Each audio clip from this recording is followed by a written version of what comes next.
point that is essential to American democracy is that in a government of and by and for the people, there should be no permanent ruling class. There are only citizens who, through their elected and temporary representatives, determine our course and determine our character. I'm here today because this is one of those pivotal moments when every one of us, as citizens of the United States, need to determine just who it is that we are, just what it is that we stand for. And as a fellow citizen, not as an ex-president, but as a fellow citizen, I'm here to deliver a simple message, and that is that you need to vote because our democracy depends on it.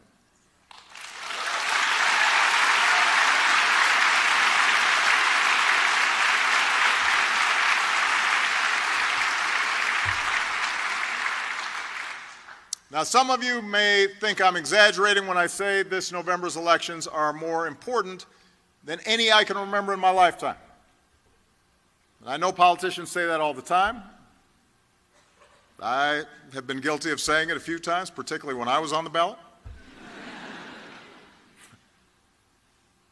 But just a glance at recent headlines should tell you that this moment really is different. The stakes really are higher. The consequences of any of us sitting on the sidelines are more dire.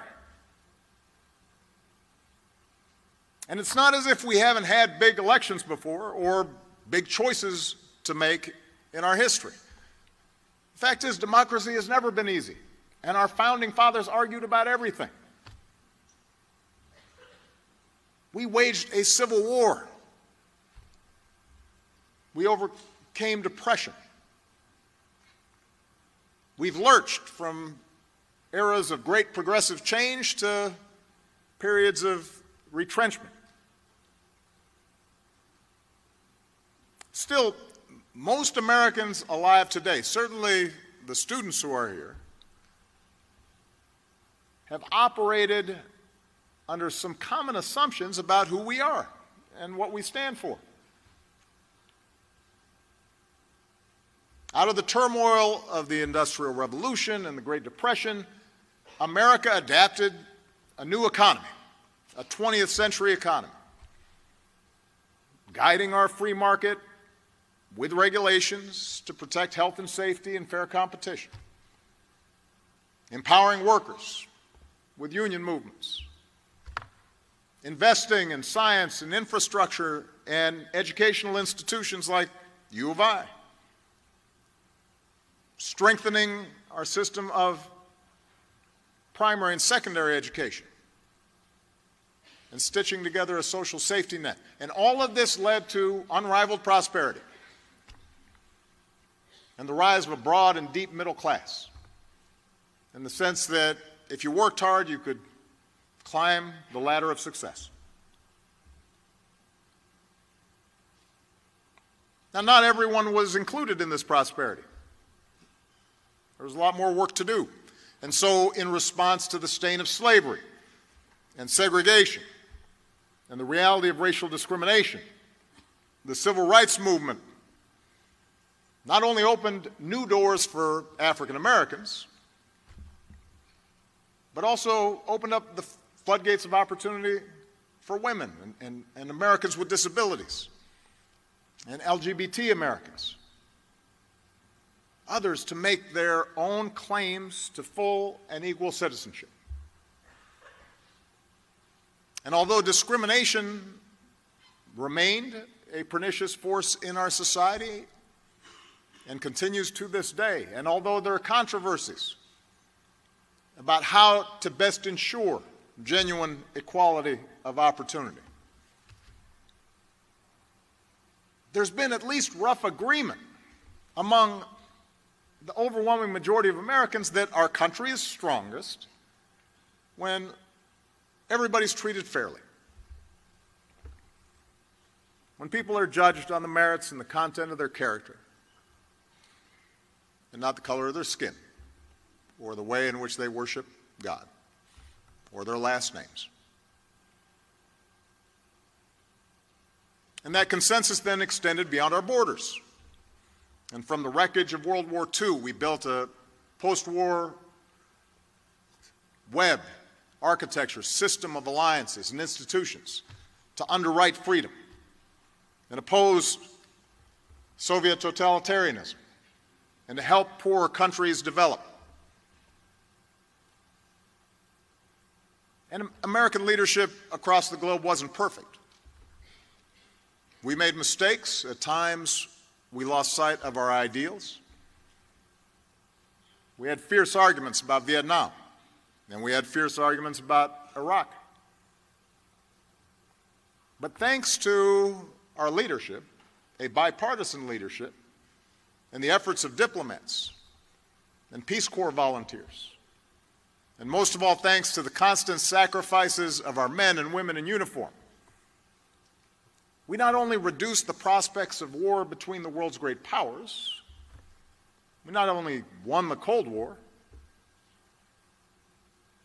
we helped spread a commitment to certain values and principles, like the rule of law and human rights and democracy, and the notion of the inherent dignity and worth of every individual. And even those countries that didn't abide by those principles were still subject to shame and still had to at least give lip service to the idea. And that provided a lever to continually improve the prospects for people around the world. That's the story of America. A story of progress. Fitful progress, incomplete progress, but progress. And that progress wasn't achieved by just a handful of famous leaders making speeches. It was won because of countless quiet acts of heroism and dedication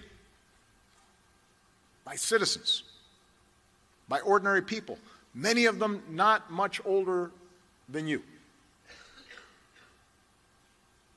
It was won because, rather than be bystanders to history, ordinary people fought and marched and mobilized and built and, yes, voted to make history.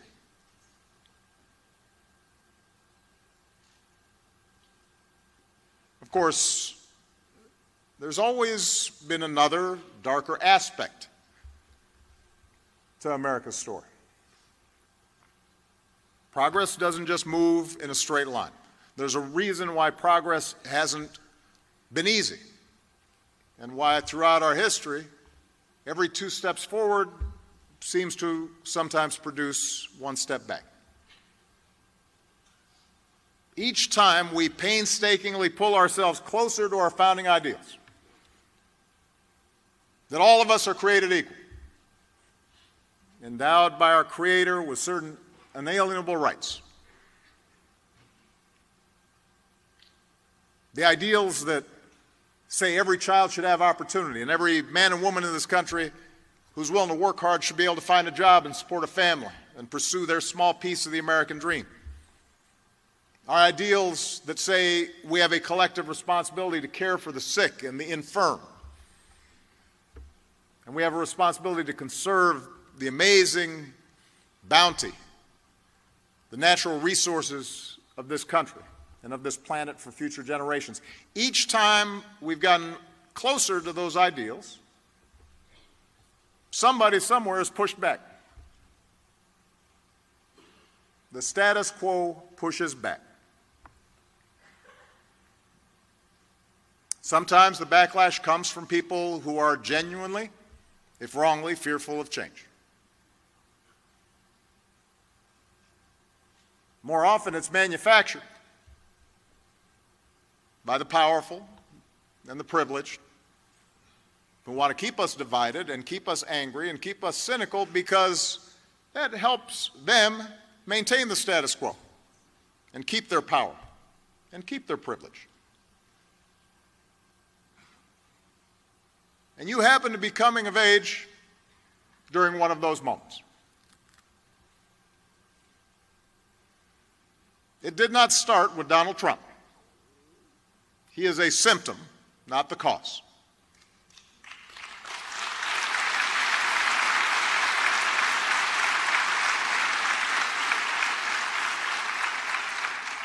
He's just capitalizing on resentments that politicians have been fanning for years. A fear and anger that's rooted in our past, but it's also born out of the enormous upheavals that have taken place in your brief lifetimes. And by the way, it is brief. When I heard Amari was 11 when I got elected, and now he's like started a company. That was yesterday. But think about it. Yeah, you've come of age in a smaller, more connected world where demographic shifts and the winds of change have scrambled not only traditional economic arrangements, but our social arrangements and our religious commitments and our civic institutions. Most of you don't remember a time before 9/11 when you didn't have to take off your shoes at an airport. Most of you don't remember a time when America wasn't at war, or when money and images and information could travel instantly around the globe, or when the climate wasn't changing faster than our efforts to address it. And this change has happened fast, faster than any time in human history. And it created a new economy that has unleashed incredible prosperity. But it's also upended people's lives in profound ways. For those with unique skills or access to technology and capital, a global market has meant unprecedented wealth. For those not so lucky, for the factory worker or the office worker or even middle managers, those same forces may have wiped out your job or at least put you in no position to ask for a raise. And as wages slowed and inequality accelerated, those at the top of the economic pyramid have been able to influence government to skew things even more in their direction. Cutting taxes on the wealthiest Americans, unwinding regulations and weakening worker protections, shrinking the safety net.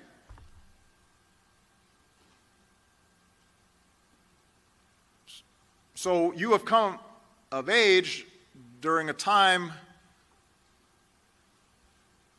of growing inequality, a fracturing of economic opportunity. And that growing economic divide compounded other divisions in our country: regional, racial, religious, cultural. It made it harder to build consensus on issues. It made politicians less willing to compromise, which increased gridlock, which made people even more cynical about politics.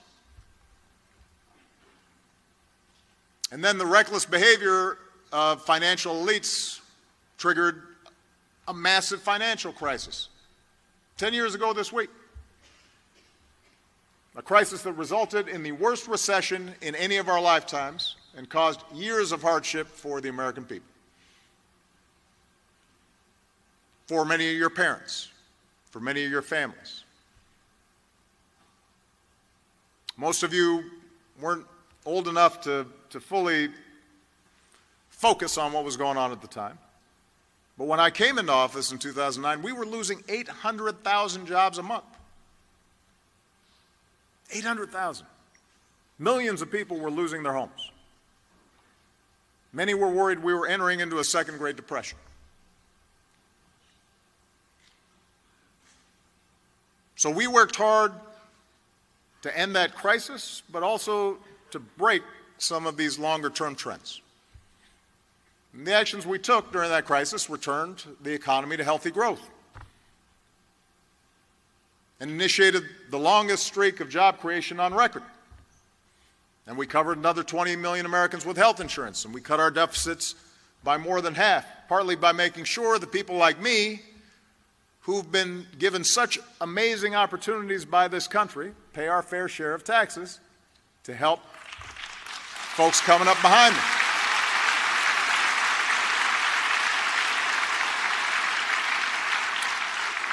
And by the time I left office, household income was near its all-time high, and the uninsured rate had hit an all-time low, and wages were rising, and poverty rates were falling. I mention all this just so when you hear how great the economy is doing right now, let's just remember when this recovery started.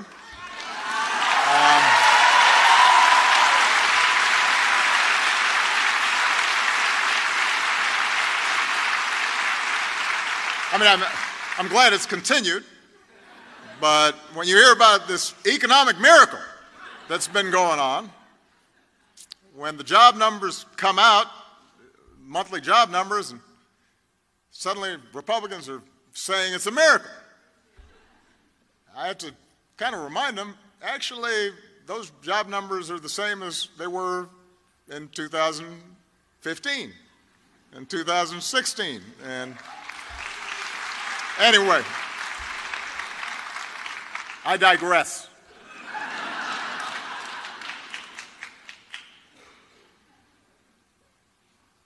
So we made progress, but, and this is the truth,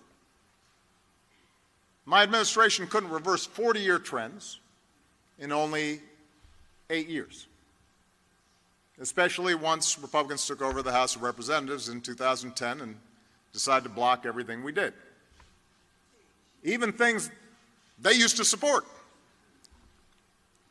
So we pulled the economy out of crisis, but to this day, too many people who once felt solidly middle class still feel very real and very personal economic insecurity.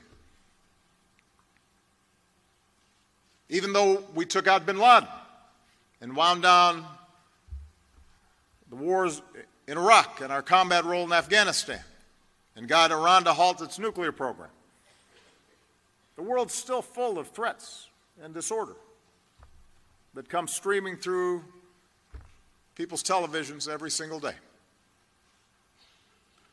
And these challenges get people worried, and it frays our civic trust. And it makes a lot of people feel like the fix is in and the game is rigged, and nobody's looking out for them, especially those communities outside our big urban centers. And even though your generation is the most diverse in history, with a greater acceptance and celebration of our differences than ever before, those are the kinds of conditions that are ripe for exploitation by politicians who have no compunction and no shame about tapping into America's dark history of racial and ethnic and religious division. Appealing to tribe, appealing to fear, pitting one group against another, telling people that order and security will be restored if it weren't for those who don't look like us or don't sound like us or don't pray like we do. That's an old playbook. It's as old as time. And in a healthy democracy, it doesn't work. Our antibodies kick in. And people of goodwill from across the political spectrum call out the bigots and the fear mongers. and work to compromise and get things done, and promote the better angels of our nature. But when there's a vacuum in our democracy, when we don't vote, when we take our basic rights and freedoms for granted, when we turn away and stop paying attention, and stop engaging, and stop believing, and look for the newest diversion, the electronic versions of bread and circuses, then other voices fill the void. A politics of fear and resentment and retrenchment takes hold, and demagogues promise simple fixes to complex problems. And they'll promise to fight for the little guy, even as they cater to the wealthiest and most powerful. They'll promise to clean up corruption and then plunder away. They start undermining norms that ensure accountability and try to change the rules to entrench their power further. And they appeal to racial nationalism that's barely veiled, if veiled at all. Sound familiar? Now understand, this is not just a matter of Democrats versus Republicans or liberals versus conservatives. At various times in our history, this kind of politics has infected both parties. Southern Democrats were the bigger defenders of slavery. It took a Republican president, Abraham Lincoln, to end it. Dixiecrats filibustered anti-lynching legislation, opposed the idea of expanding civil rights. And although it was a Democratic president and a majority Democrat Congress, spurred on by young marchers and protesters, that got the Civil Rights Act and the Voting Rights Act over the finish line, those historic laws also got passed because of the leadership of Republicans like Illinois' own Everett Dirksen. So neither party has had a monopoly on wisdom. Neither party has been exclusively responsible for us going backwards instead of forwards. But I have to say this, because sometimes we hear, oh, a plague on both your houses. Over the past few decades, wasn't true when Jim Edgar was a governor here in Illinois,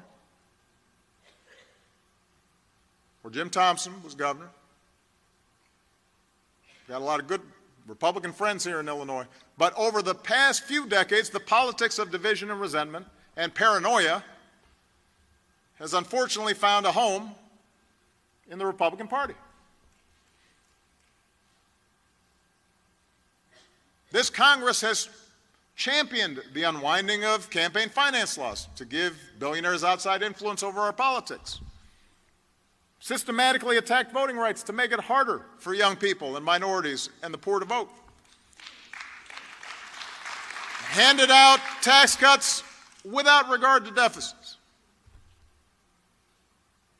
slashed the safety net wherever it could, cast dozens of votes to take away health insurance from ordinary Americans, embraced wild conspiracy theories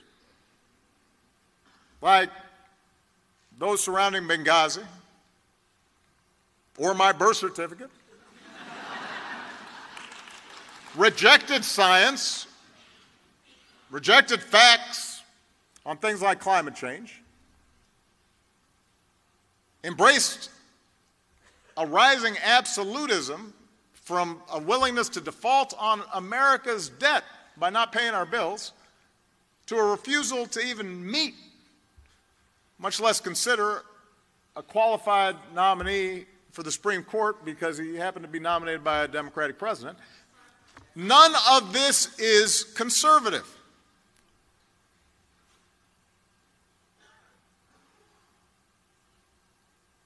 I don't mean to pretend I'm channeling Abraham Lincoln now, but that's not what he had in mind, I think,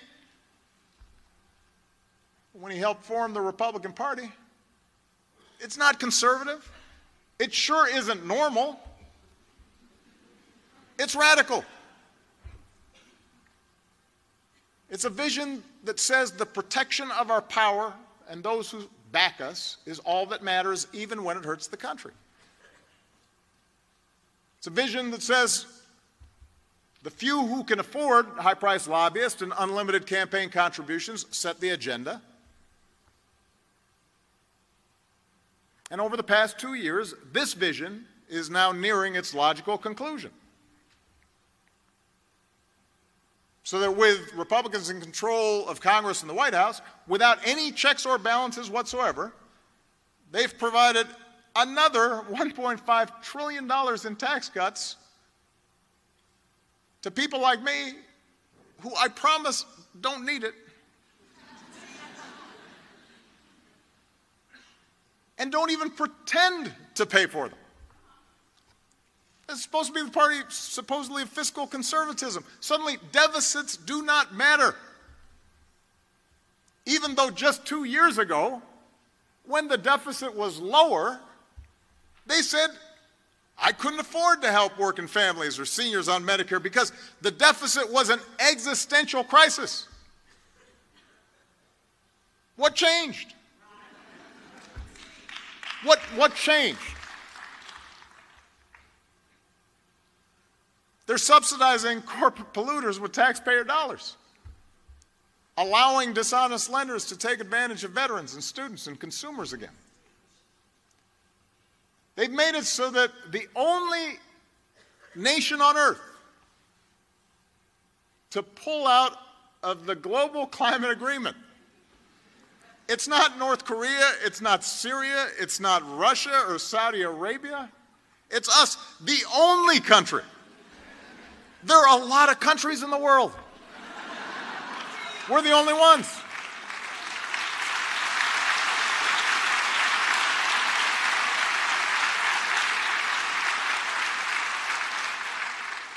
They're undermining our alliances, cozying up to Russia. What happened to the Republican Party?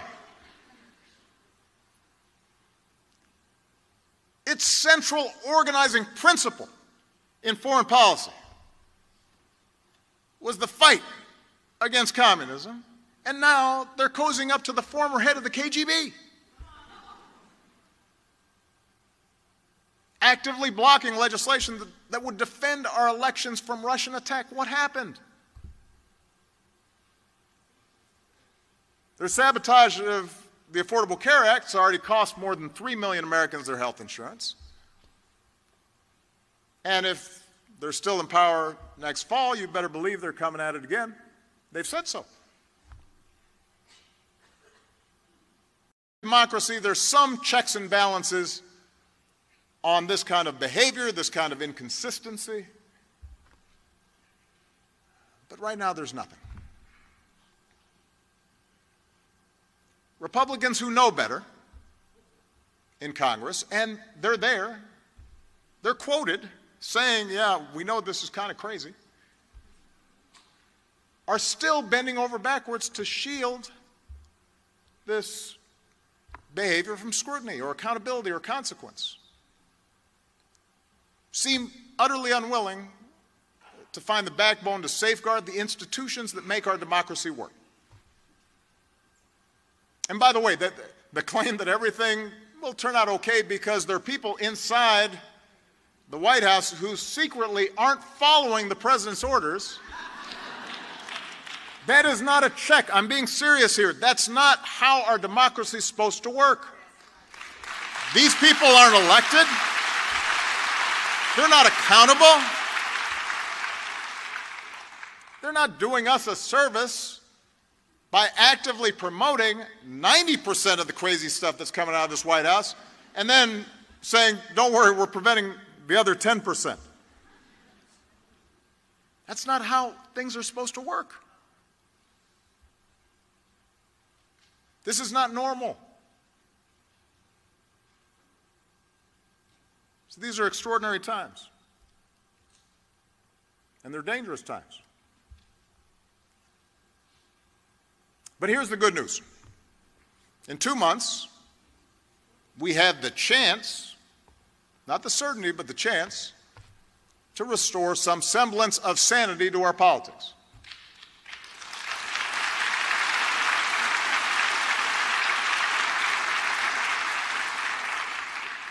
Because there is actually only one real check on bad policy and abuses of power, and that's you. You and your vote.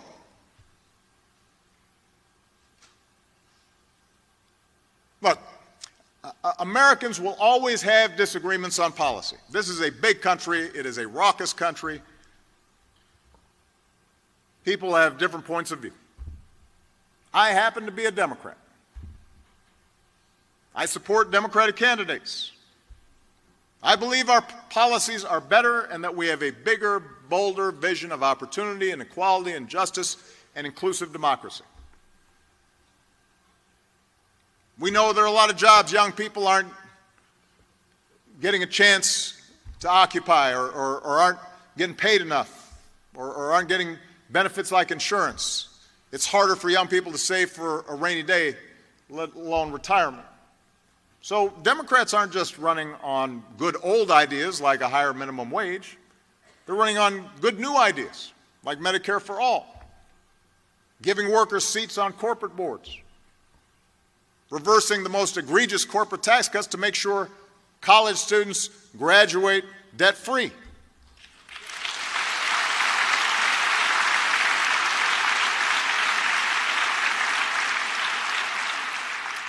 We know that people are tired of toxic corruption and that democracy depends on transparency and accountability. So Democrats aren't just running on good old ideas like requiring presidential candidates to release their tax returns and barring lobbyists from making campaign contributions, but on good new ideas like barring lobbyists from getting paid by foreign governments.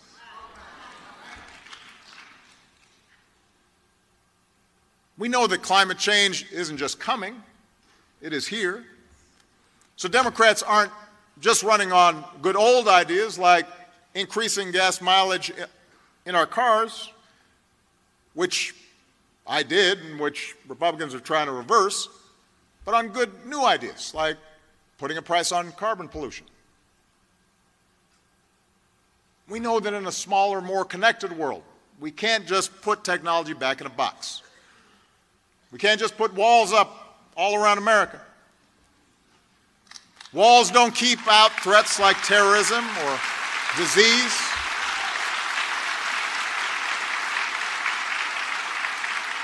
And that's why we propose leading our alliances and helping other countries develop and pushing back against tyrants. And Democrats talk about reforming our immigration system. So yes, it is orderly and it is fair and it is legal, but it continues to welcome strivers and dreamers from all around the world. That's why I'm a Democrat. That's a set of ideas that I believe in. But I am here to tell you that even if you don't agree with me or Democrats on policy, even if you believe in more libertarian economic theories, even if you are an evangelical and our position on certain social issues is a bridge too far, even if you think my assessment of immigration is mistaken and the Democrats aren't serious enough about immigration enforcement, I'm here to tell you that you should still be concerned with our current course and should still want to see a restoration of honesty and decency and lawfulness in our government.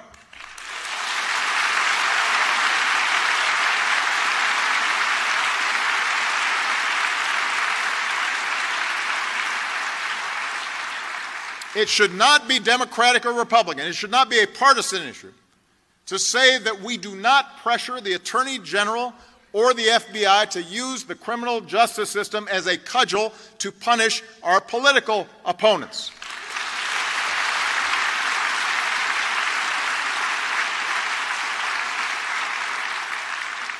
Or to explicitly call on the Attorney General to protect members of our own party from prosecution because an election happens to be coming up. I'm not making that up. That's not hypothetical. It shouldn't be Democratic or Republican to say that we don't threaten the freedom of the press because they say things or publish stories we don't like. I complained plenty about Fox News, but you never heard me threaten to shut them down or call them enemies of the people. It shouldn't be Democratic or Republican to say we don't target certain groups of people based on what they look like or how they pray. We are Americans. We're supposed to stand up to bullies, not follow them. We're supposed to stand up to discrimination. And we're sure as heck supposed to stand up clearly and unequivocally to Nazi sympathizers.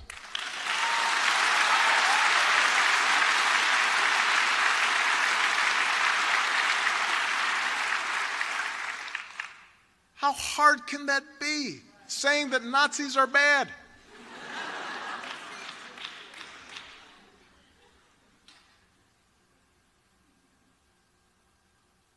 I'll be honest. Sometimes I get into arguments with progressive friends about what the current political movement requires. There are well-meaning folks passionate about social justice who think things have gotten so bad, the lines have been so starkly drawn, that we have to fight fire with fire. We have to do the same things to the Republicans that they do to us, adopt their tactics. Say whatever works. Make up stuff about the other side. I don't agree with that. It's not because I'm soft. It's not because I'm interested in promoting an empty bipartisanship.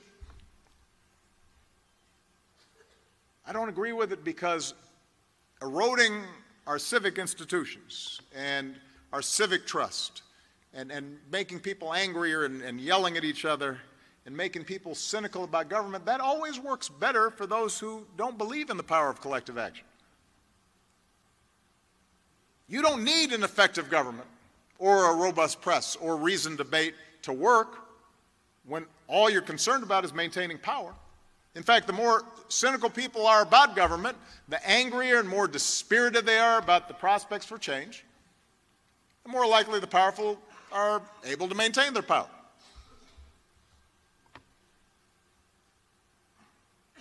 But we believe that in order to move this country forward, to actually solve problems and make people's lives better, we need a well-functioning government.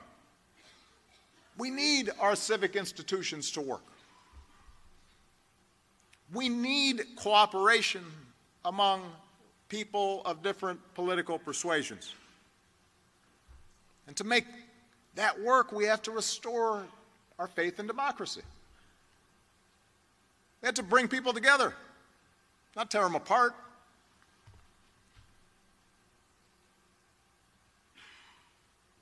We need majorities in Congress and state legislatures who are serious about governing and want to bring about real change and improvements in people's lives. And we won't win people over by calling them names or dismissing entire chunks of the country as racist or sexist or homophobic. When I say bring people together, I mean all of our people. You know, this whole notion that has sprung up recently about Democrats needing to choose between trying to appeal to white working class voters or voters of color and women and LGBT Americans. That's nonsense. I don't buy that. I got votes from every demographic. We won by reaching out to everybody and competing everywhere and by fighting for every vote. And that's what we've got to do in this election and every election after that. And we can't do that if we immediately disregard what others have to say from the start because they're not like us. Because they're white, or they're black, or they're a man, or a woman, or they're gay, or they're straight. If we think that somehow there's no way they can understand how I'm feeling, and therefore don't have any standing to speak on certain matters because we're only defined by certain characteristics. That doesn't work if you want a healthy democracy. We can't do that if we traffic in absolutes when it comes to policy. You know, to make democracy work, we have to be able to get inside the reality of people who are different, have different experiences, come from different backgrounds. We have to engage them even when it is frustrating. We have to listen to them even when we don't like what they have to say. We have to hope that we can change their minds, and we have to remain open to them changing ours.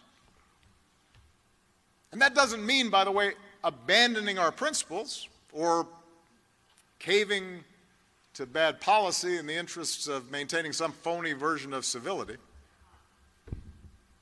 That seems to be, by the way, the definition of civility offered by too many congressional Republicans right now.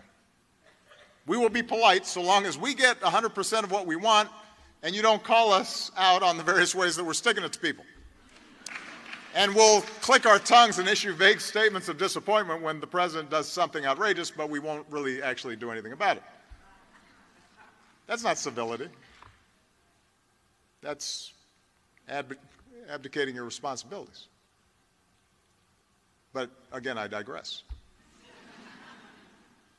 Making democracy work means holding on to our principles, having clarity about our principles, and then having the confidence to get in the arena and have a serious debate.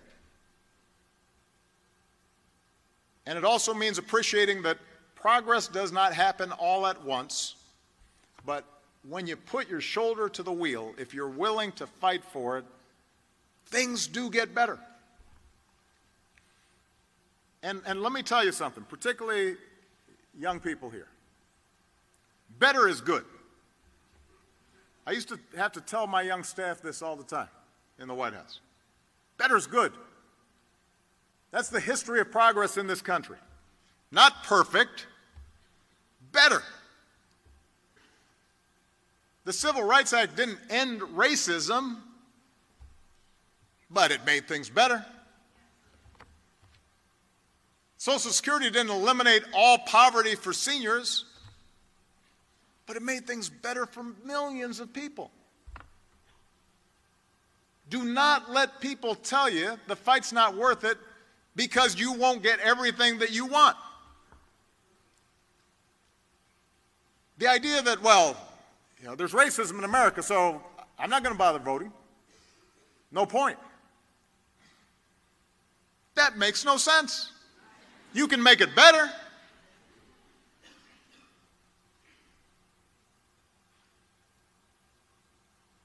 Better is always worth fighting for. That's how our founders expected this system of self-government to work. That through the testing of ideas and the application of reason and evidence and proof, we could sort through our differences and nobody would get exactly what they wanted, but it would be possible to find a basis for common ground. And that common ground exists. Maybe it's not fashionable to say that right now. It's hard to see it with all the nonsense in Washington, and it's hard to hear it with all the noise. But common ground exists. I have seen it. I have lived it. I know there are white people who care deeply about black people being treated unfairly. I have talked to them and loved them. And I know there are black people who care deeply about the struggles of white rural America. I'm one of them, and I have a track record to prove it. I know there are evangelicals who are deeply committed to doing something about climate change. I've seen them do the work. I know there are conservatives who think there's nothing compassionate about separating immigrant children from their mothers. I know there are Republicans who believe government should only perform a few minimal functions, but that one of those functions should be making sure nearly 3,000 Americans don't die in a hurricane and its aftermath.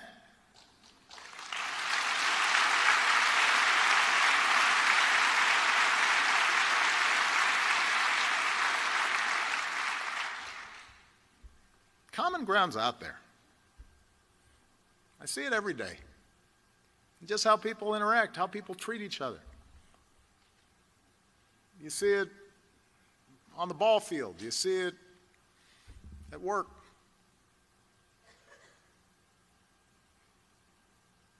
You see it in places of worship. But to say that common ground exists doesn't mean it will inevitably win out. History shows the power of fear. And the closer that we get to Election Day, the more those invested in the politics of fear and division will do anything to hang on to their recent gains. Fortunately, I am hopeful, because out of this political darkness, I am seeing a great awakening of citizenship all across the country. I cannot tell you how encouraged I've been by watching so many people get involved for the first time, or the first time in a long time. They're marching and they're organizing and they're registering people to vote, and they're running for office themselves. Look at this crop of Democratic candidates running for Congress and running for governor, running for the state legislature, running for district attorney, running for school board. It is a movement of citizens who happen to be younger and more diverse and more female than ever before, and that's really useful.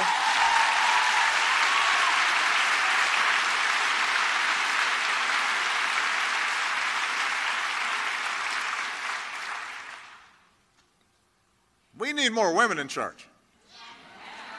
But we've got first-time candidates, we've got veterans of Iraq and Afghanistan, record numbers of women, Americans who previously maybe didn't have an interest in politics as a career, but laced up their shoes and rolled up their sleeves and grabbed a clipboard because they too believe this time's different. This moment's too important to sit out. And if you listen to what these candidates are talking about in individual races across the country, you'll find they're not just running against something, they are running for something. They're running to expand opportunity, and they're running to restore the honor and compassion that should be the essence of public service. And speaking as a Democrat, that's when the Democratic Party has always made the biggest difference in the lives of the American people, when we led with conviction and principle and bold new ideas.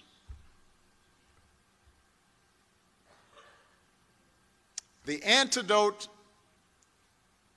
to a government controlled by a powerful few, a government that divides, is a government by the organized, energized, inclusive many. That's what this moment's about. That has to be the answer. You cannot sit back and wait for a savior. You can't opt out because you don't feel sufficiently inspired by this or that particular candidate. This is not a rock concert. This is not Coachella. don't need a Messiah.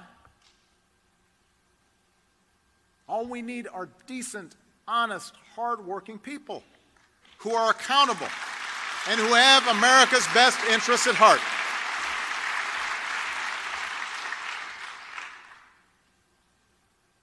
And they'll step up,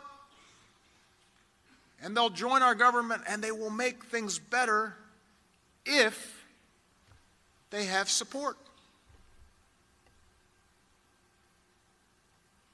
One election will not fix everything that needs to be fixed, but it will be a start.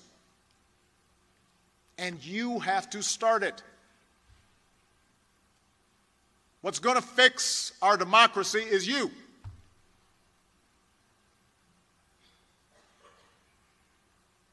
People ask me, what are you going to do for the election? Now the question is, what are you going to do? You're the antidote. Your participation and your spirit and your determination. Not just in this election, but in every subsequent election and in the days between elections. Because in the end, the threat to our democracy doesn't just come from Donald Trump or the current batch of Republicans in Congress or the Koch brothers and their lobbyists or too much compromise from Democrats or Russian hacking. The biggest threat to our democracy is indifference. The biggest threat to our democracy is cynicism. A cynicism that led too many people to turn away from politics and stay home on Election Day. To all the young people who are here today, there are now more eligible voters in your generation than in any other, which means your generation now has more power than anybody to change things. If you want it, you can make sure America gets out of its current funk. If you actually care about it, you have the power to make sure we seize a brighter future. But to exercise that clout, to exercise that power, you have to show up. In the last midterms election, in 2014, fewer than 1 in 5 young people voted. 1 in 5. Not 2 in 5. Or 3 in 5. 1 in 5. Is it any wonder this Congress doesn't reflect your values and your priorities? Are you surprised by that? This whole project of self-government only works if everybody's doing their part. Don't tell me your vote doesn't matter. I've won states in the presidential election because of 5, 10, 20 votes per precinct. And if you thought elections don't matter, I hope these last 2 years have corrected that impression.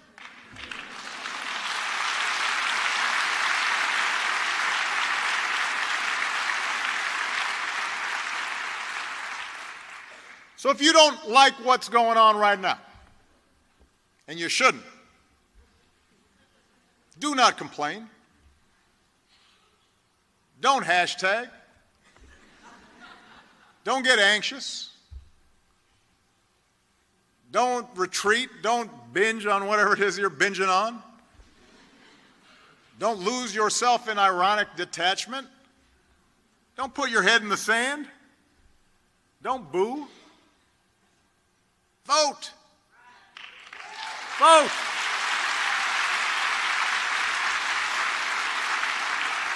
If you are really concerned about how the criminal justice system treats African Americans, the best way to protest is to vote. Not just for senators and representatives, but for mayors and sheriffs and state legislators.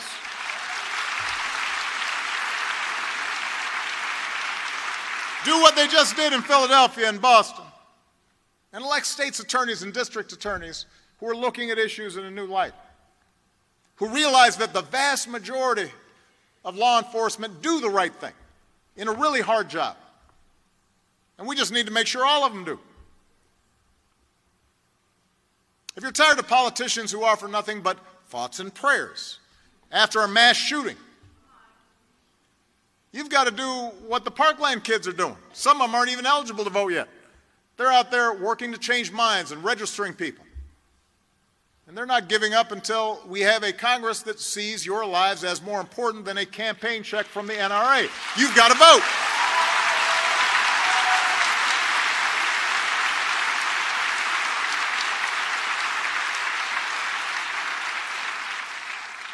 If you support the Me Too movement, you're outraged by stories of sexual harassment and assault, inspired by the women who shared them. You've got to do more than retweet a hashtag. You've got to vote. Part of the reason women are more vulnerable in the workplace is because not enough women are bosses in the workplace. Which is why we need to strengthen and enforce laws that protect women in the workplace, not just from harassment, but from discrimination in hiring and promotion, and not getting paid the same amount for doing the same work. That requires laws. Laws get passed by legislators. You've got to vote. When you vote, you've got the power to make it easier to afford college and harder to shoot up a school.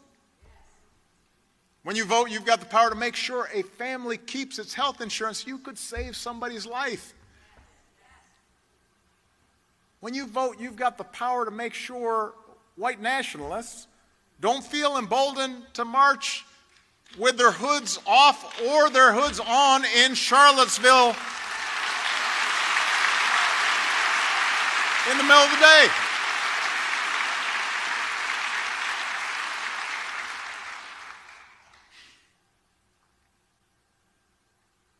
Minutes.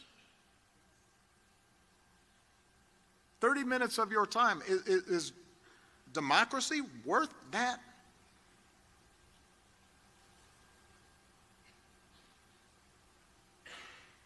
We have been through much darker times than these. And somehow each generation of Americans carried us through to the other side. Not by sitting around and waiting for something to happen. Not by leaving it to others to do something, but by leading that movement for change themselves.